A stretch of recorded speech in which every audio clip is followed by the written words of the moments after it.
because you get to talk first. All right. Hi, we're live. We're here. We have Nancy B, and over there is Craig Ahoy. I'm going to be interviewing, I know, Craig today. He's part of our community, and I'm so excited. We're so excited. Roseanne is excited in her mind for us because she's not here right now. But we're excited to have Craig on today because he's one of our favorite people. Craig and I met in person. Met in person last March in Australia. It was my first trip to Australia. We probably just bumped elbows a little bit and maybe danced on the dance floor. We didn't really have a lot of time to talk at that event, but I've done some private work with Craig, and he's helped me so much because he's actually, to me, he's an energy guru. But he's also part of the Freedom Era community. So he's one of those amazing souls who I get to, learn from and just feel into his genius, feel connected to him. And that's why I wanted to bring him on today so he could share a little bit about his story, how he got started, what it's been like for him on his journey, and what it means to him, maybe even going forward in his future, what it's opened up for him.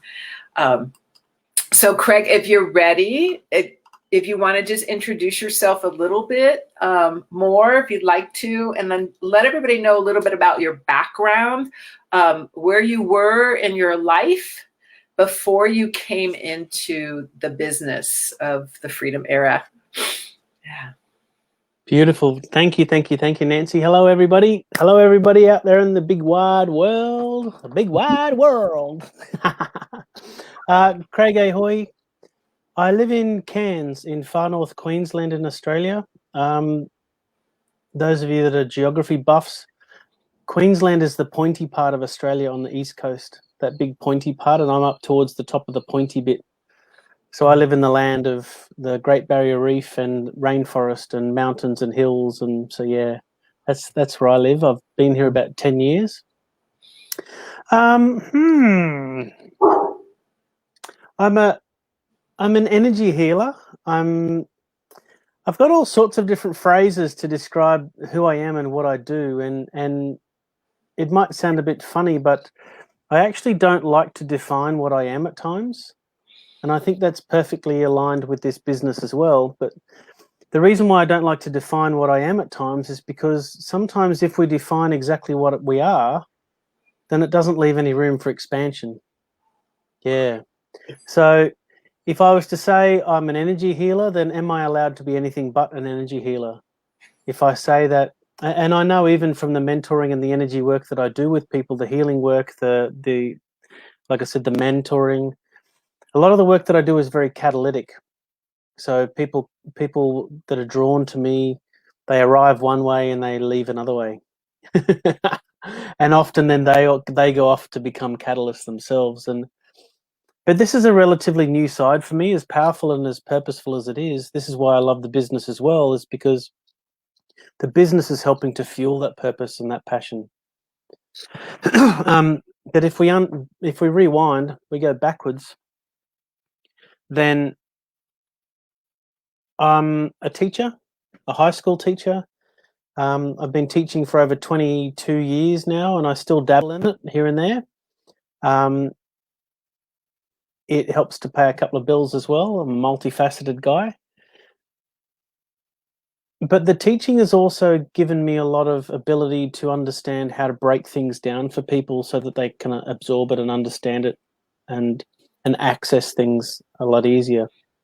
So I'm very, very grateful. But it just got to a point where those of you that know teachers, teaching can be a very all-consuming profession, like a lot of professions. It's like when you're a teacher, there is nothing left. You're a teacher and that's it. And at the same time, having a single income household, which was mine, that income at times wasn't enough. It wasn't enough to be able to do the big things that I wanted to do with my kids. And And so, you know, my solution was, of course, using the old paradigm to work harder, because we just exchanged time for money. And so at one point in time, I actually had 1, 2, 3, 4 jobs. They weren't necessarily all jobs, like full-time jobs, that's for sure, but there was the full-time teaching, which is quite consuming. I had my own visual arts practice. I'm a ceramicist. I make things on the pottery wheel, but on the art side of things, I have exhibitions. Nice. And then I was also teaching art at a local gallery, and then at a local college as well. And that was working, you know. I had more money. I had more money to be able to do things. It was easier to pay bills. So from that perspective, things were good. But then the downside was that I had absolutely no time left to do anything else. Yeah. No time for my kids, no time for myself. It was just turning up to earn money. That's all it was. Yeah. And that's when I joined the business. And my original reason for joining the business was money. I was just looking for money. And then, Nancy, you told me that a lot of the people listening might be quite on the alternative side of things, open to all sorts of amazing things that are bigger than themselves. I won't use the phrase woo-woo. No, I don't use the phrase woo-woo. For me, it's just a natural state. Right. But so I entered the business, and then it was like the universe said, you know what? He's ready to know now. He wants to know how to make an impact. He's asking himself all these questions. Let's show him. And so I actually had a very large energetic awakening, you could call it, where I just started to see the world differently. And I'm actually convinced that it was the business that was the catalyst for that. Because as you know, when we start the business, we get to start to ask our questions. Well, what am I here for? What is my perfect day? What is it that I want to do that will help other people? Why am I here on a deep and profound level? And I'm not saying that teaching's not profound and not impactful. You know, it's a very, very powerful profession. Right. But the passion wasn't there for me. Yeah. It was like a stepping stone to me getting to where I am now. And so I started to see the world differently, and I started to be shown the world differently and hear the world differently and work with people, and people were drawn to me in a very, very different way. Yeah. And that's kind of where my journey really, really, really started in the business. If you hadn't made that jump or leap or openness into saying yes to the business, what would your life be like right now if you had said no and if you passed on it? Right now, it would be okay purely because it's school holidays at the moment. and as much as the situation is challenging at the moment all around the world for a lot of people, teaching here in my state where I am has not really been affected that much. So as far as what's going on in the world, it wouldn't really be that different.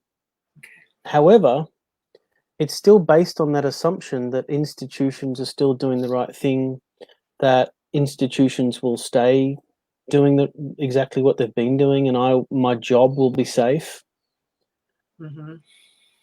But what I have found really, really powerfully is that even the days that I do go in and do a little bit of teaching again, I've learned so much about myself and about other people as a result of this business that I teach differently now. I know things differently, and I approach the world differently, and teaching is just one aspect of that. How I interact with other people is very different. You know, back before I discovered this business and had my awakening and all of these things coinciding beautifully, I was one of those typical people where everything was happening to me. I would drop into victim mode very easily. I would drop into downward spirals around money very easily, because if things were tight financially, I would drop into shame and guilt and fear very quickly. And shame because I wasn't meeting my notions of what I had to be as a father and as a contributing citizen. Guilt for the same reasons. I couldn't give my kids what I wanted to give them, the sort of experiences that are, other Yeah. kids are going off on big holidays or going to, theme parks or having these big wonderful things, and my solution was to go camping. And it's not that camping's not beautiful, we really love it, and I'm really grateful that I brought the kids up with a lot of camping experiences. But if camping is all you can do because it's all you can afford, then, you're definitely feeling that. And so the business has allowed me to do all sorts of things and given me the courage and the self-confidence. So it's not just about the money, it's about how I get to show up and how I get to explore the world as well. And Yeah. so even then, when I do travel, it's the mindset that I take with me when I explore the world. I'm so much more grateful for the experiences. I'm so much more grateful for the ability to travel.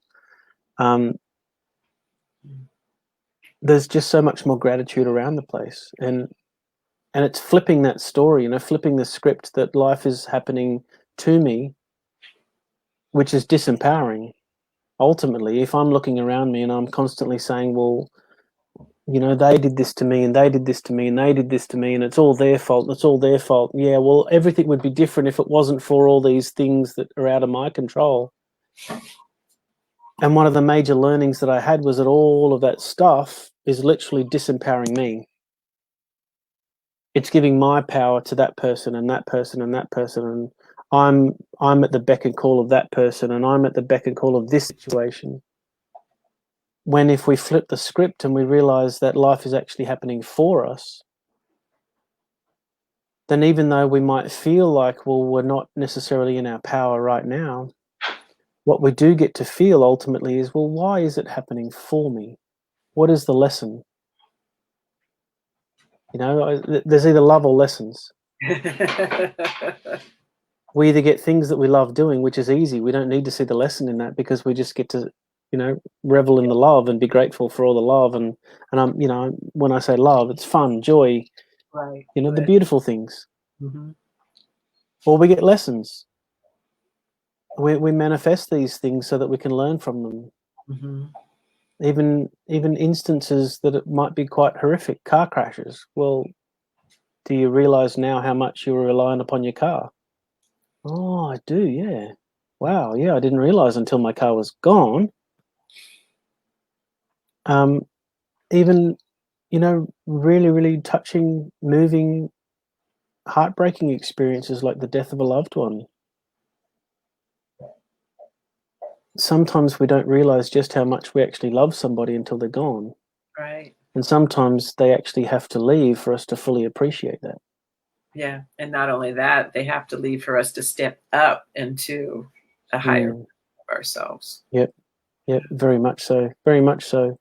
And yeah, some lessons are far easier to take on board than others. Mm-hmm. Some lessons are very difficult and take a while. That's okay. It's all. So ultimately, the business has led me down this path of personal development. And I was speaking to someone just yesterday, and they were after a particular result in their business that they didn't quite have yet. But when we broke it down, we looked at how much their whole life had shifted. Mm-hmm. That they have all of this, they've reunited with family members that they thought would always be distant. Wow. And they'd reunited with love and passion and purpose and, a real gratitude and acceptance. Yeah. Their self-worth was rippling through all of their interpersonal relationships, the way they were approaching life, the way they were going about activities, the way they were connecting with the world when they went out into the world and looking for opportunities naturally. It was just embodied. Oh, wow, look at that animal or that close encounter with that situation or that view. And yeah, so we started to realize, well, if you had been disassociating with a family member, what would it actually be worth to rediscover a beautiful, loving connection? If you had to put a price ticket on that, what would you put on it? $5, $50. What's it worth? Right. What's it worth? And it's priceless. Exactly. It's priceless. Yeah. So I guess coming full circle then, that's what the business has done for me. There's certainly an aspect of freedom that is purely mindset. Yes. Can I sit at home on the couch when the camera's not rolling? Can I not be on social media? Can I not be doing anything else? Can the TV be off? Can music be off? Can I literally just be sitting there in silence and be content and free within myself? And that's what a lot of the mindset work has enabled me to do, is to literally, and even when there's moments of density, it's not like everything's, rainbow and unicorn farts. It's there's times of density. There's a lot of that around. But what it's enabled me to do is I now have a skill set, like a set of tools that I can call upon. So when I'm feeling density, I don't have to sit in it. Right. I can if I choose to. Have I learnt the lesson from this? Oh, Craig, what's going on? Oh, you're just feeling a bit lonely at the moment. Oh, that's okay. That's okay. This will pass. You know that. Yeah, you're right. It'll pass. And what's it happening for me for? Well, because to show you that you're actually worth valuing and you're just not quite valuing yourself at the moment. Mm. Hey, you're right. Thanks for that, brother. And like I said, some things are actually easier to face than others. Yes. But it's all perfect. Yeah. I think, for me, even those hard lessons, there's somebody like you who I can receive inspiration from, or somebody else in the community who happens to do a post or happens to do a live, or there's a training in the group itself where it's just like, oh, that's exactly what I needed to hear. It's exactly like I needed to embody, and be able to do that. I mean, even there's people who I'm meeting who are ripples of this business community, who I'm meeting and who I'm working with, who are helping me as well. So it's amazing the rippling that being able to start here and maybe start with personal growth, or start with the money. Like I wanted more money, but look when you opened up the gift. It's like when we opened up the package, it was like, oh, there's another one inside. Oh, I get to unwrap this one. Oh, look in here. Ooh, a skill set. Oh, I get to, what's in that box? And so there's all these different layers of these gifts from this business community for our lives that I think has totally, expanded me as well, and how I approach how I'm living, how I'm living. It's my mindset. Yeah. I often refer to it like a bridge. Mm. We're sort of on one side of the river, and we don't even know that there's a bridge, and we don't even know that there's a river, and we don't even know that there's something on the other side. We just keep wandering around our own little familiar zones. And I find it absolutely mind-blowing how many people are living in familiar zones, and they actually mistakenly call them comfort zones. Yeah. And they're not comfortable at all. Some people are living in quite difficult situations, but they're familiar with it, so they tolerate it. Mm-hmm. And so this business, and it doesn't matter why you enter the business. If it's for money, awesome, beautiful, amazing. Everything else is then gravy. Either that, but another beautiful way to approach it is that, a lot of personal development courses aren't cheap these days. Right. And so in some ways, I actually see this business as like a personal development course that you get to make money out of. Absolutely. and a lot of personal development courses, once you do a course, then that's it. Yeah, see ya. Oh, right. You want to do more? Yeah, well, that'll cost you more money. Right. Oh, you want to do more? Oh, yeah, well, that'll cost you more money. Yeah. And that's certainly not what this community is like. And as you were saying, that the community is profound. And at one point in time, where we might have felt like we're a black sheep in our family, a black sheep in our school, a black sheep in our class, a black sheep in our community, what technology is enabling us to do, and what these global collectives and global business networks are enabling us to do, is that all of a sudden we find out, well, there's actually thousands of people all around the world that are just like me, and I'm not a black sheep at all anymore. And in fact, if I was to be called a black sheep, I'm hanging around with people that I don't know if I'm allowed to swear on here, so I'm just being mindful. I'd normally drop a few F-bombs. I would have dropped a few F-bombs before now. You can. But, You can.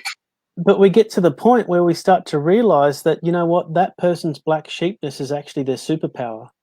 Right. That person's ability to be unique and to sit there and observe and then to reflect without being triggered by emotions is actually a superpower. Or that person over there and their ability to be an emotional radar and to sense what other people are going through is so beautifully supportive.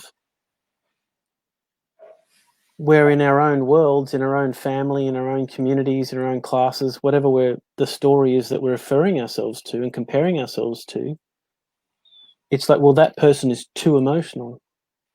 Well, that person there is just, well, they're just sitting there watching. That's creepy. Yeah. But then there are times when that's exactly what we want. You know what? I wish I could see what was going on with my life. You know what I really need is an observer. It's like, you think? Yeah. And then on top of it all, there's all of the branding and there's the knowledge and you know, a lot of you, if you're watching this, then you're on social media anyway.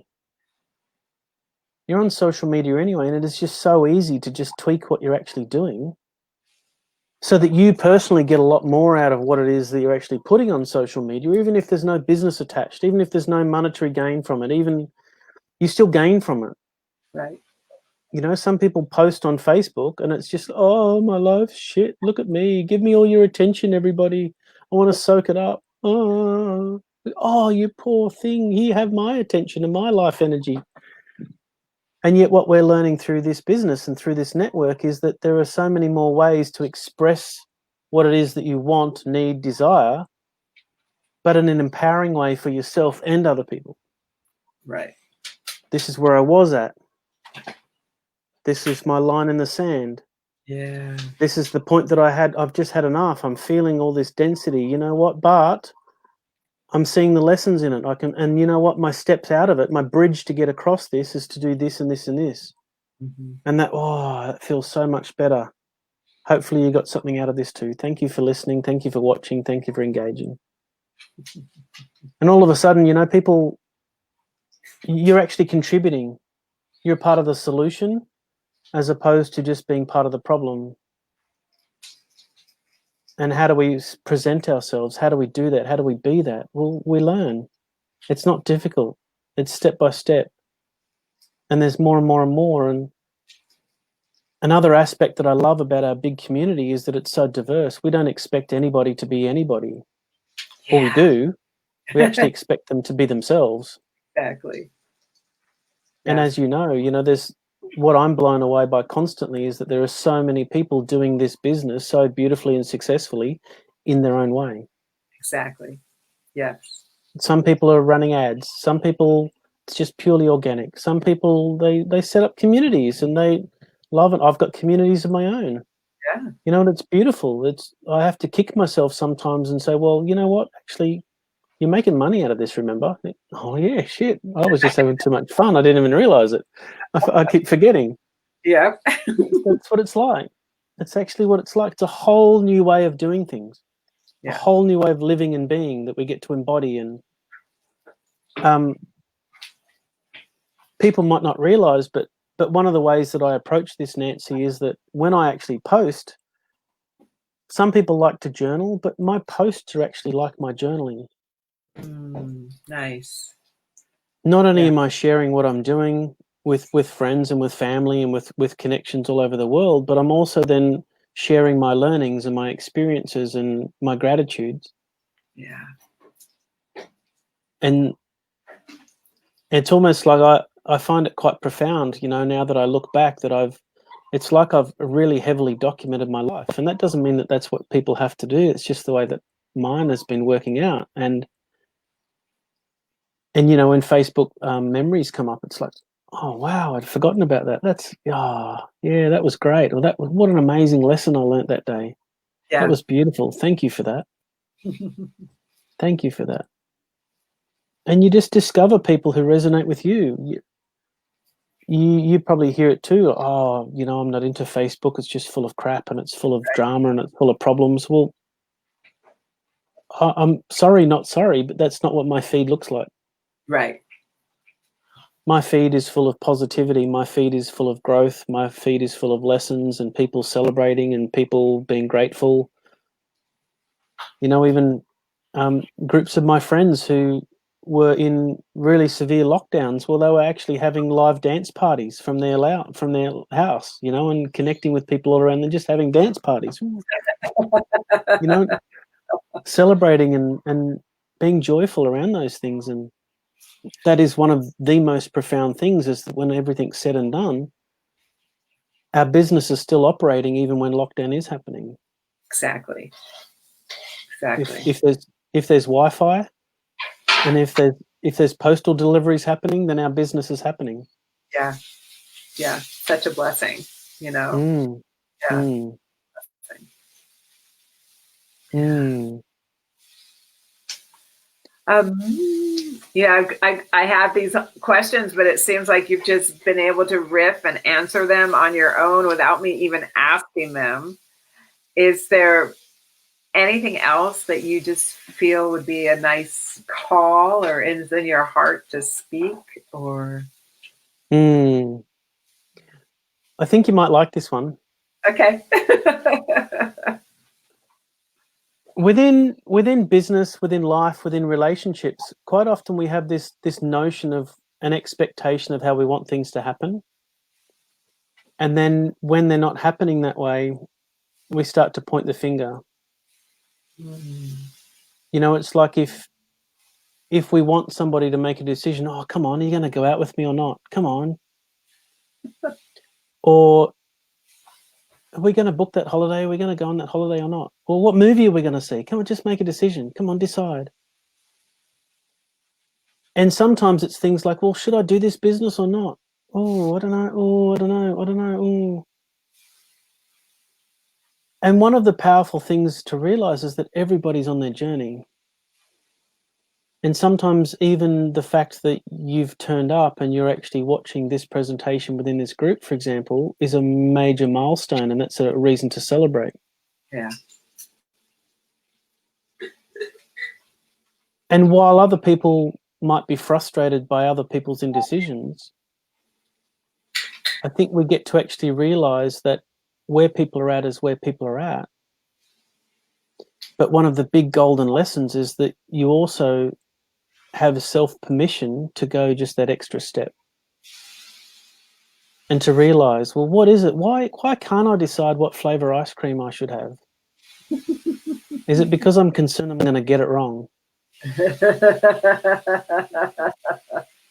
Why?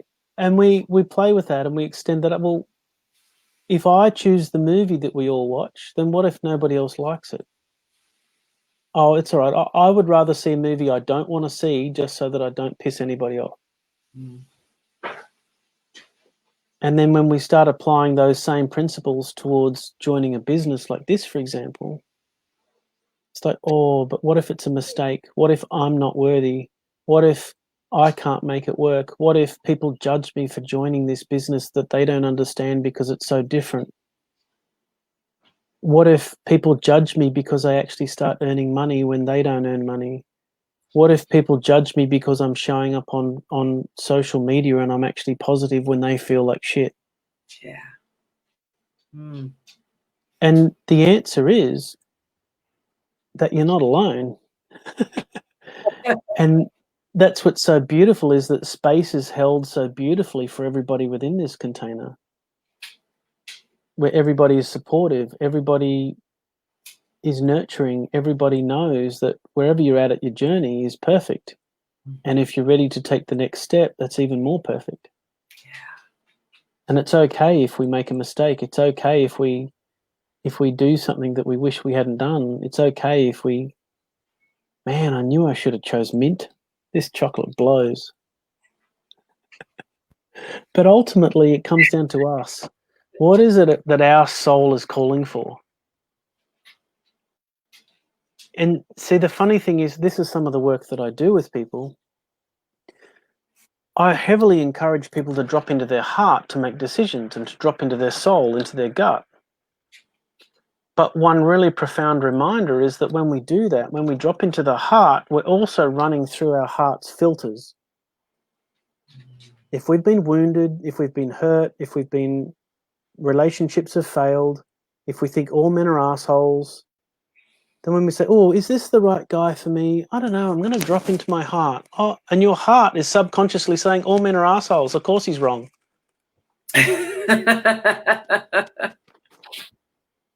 When the reality is, he might be exactly the man that you've been looking for your entire life. But if we can't bypass our filters that are really just trying to protect us, then we will never find the right person, the right relationship, the right job, the right house to live in, the right way of earning an income.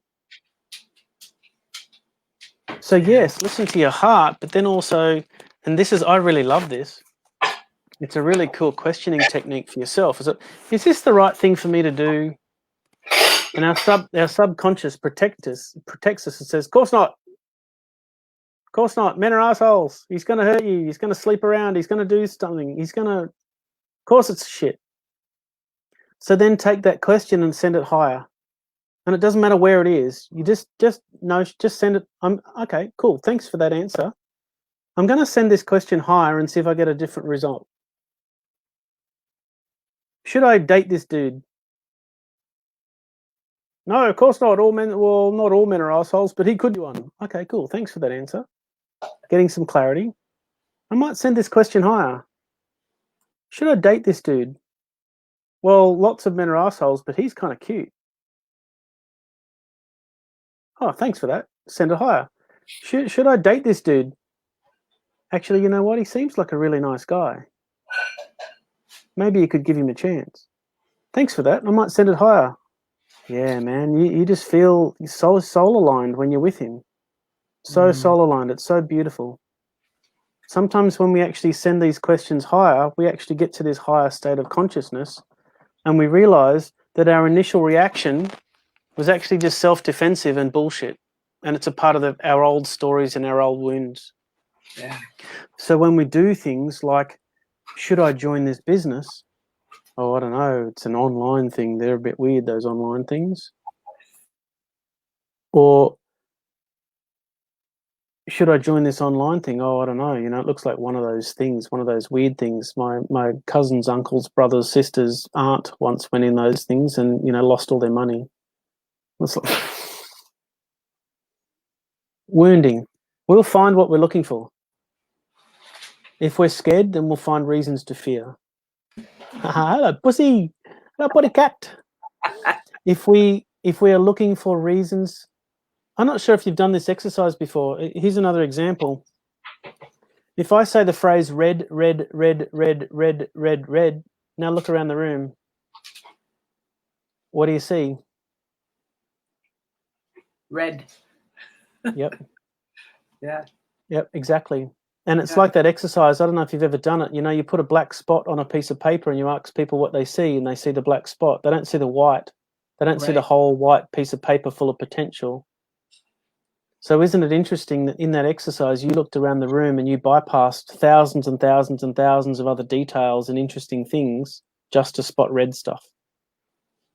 So if here I am, if I'm sitting on the edge and I'm not sure if this business is for me, and I start scanning it for all the reasons why I shouldn't do it, then I'm going to find them. Exactly. When if we actually think about it as a bridge, perhaps this business is a bridge and it's going to take me to a whole new world that I don't even know exists yet. Then what gets to happen? What do we get to become? What do we get to be? How do we get to live the life? Whether we're making money or not, whether we're posting on social media or not, it's just so profound. It changes people's lives literally. And this is why it's so different. When was the last time your employer literally said to you, you know, how are you going? I've organized some personal development for you just so that you feel like you're a better human being. Exactly. It doesn't happen. In fact, it's usually the opposite. They're usually running you down because you're not perfect. Exactly. Yeah. You're not allowed to be yourself.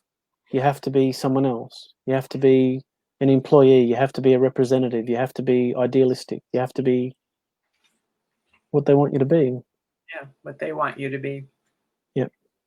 Yep. Exactly. Beautiful. Yes. Thank you. Most welcome. Most welcome. All right. Mm. So thank you, Craig. I think Craig is available if you'd like to work with him, I'm sure, privately or one-on-one. I'm going to More go than ahead. happy to chat. Yep. I'm going to More go than ahead happy to chat. and plug him because he's a wonderful, wonderful soul and energy healer. He's part of the amazing humans that are in our business called the Freedom Era. If you want more information about that and how to get in there, how to find out more information, please comment or message myself, and I'd be happy to share with you more of what we were talking about today. Oh, so good, Craig. Thank you so much. I'm so appreciative. Thank you. Thanks for having me. Thank you, everybody. Thank you, thank you, thank you. Thank you. My eyes are tearing up because my partner is in the kitchen making chilies.